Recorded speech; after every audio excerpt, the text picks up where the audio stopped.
సీగ్లాస్ రంగులరాట్నం battery park conservancy వ్యవస్థాపక అధ్యక్షుడు వార్రీ price ద్వారా రూపొందించబడింది. బ్యాటరీని గతంలో బ్యాటరీ పార్క్ అని పిలిచేవారు. ఇది న్యూయార్క్ నగరంలోని మాన్హట్టన్ ద్వీపం యొక్క దక్షిణ కొన వద్ద న్యూయార్క్ నౌకాశ్రయానికి ఎదురుగా ఉన్న 25 ఎకరాల పబ్లిక్ పార్క్. ఇది ఉత్తరాన బ్యాటరీ ప్లేస్తో సరిహద్దులుగా ఉంది.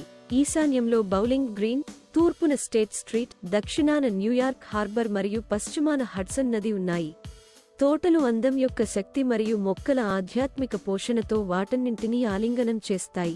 ఈ స్మారక చిహ్నం అట్లాంటిక్ యుద్ధంలో పశ్చిమ అట్లాంటిక్ మహాసముద్రం తీరప్రాంత జలాల్లో మరణించిన యుఎస్ సైనికులను స్మరించుకుంటుంది. పైలాన్లను 4 వరుసల చొప్పున 2 వరుసలుగా ఏర్పాటు చేశారు. 2 వరుసల మధ్య నల్ల గ్రానైట్ పీఠంపై ప్రతిష్ఠించబడిన డేగ యొక్క కాంస్య విగ్రహం ఉంది.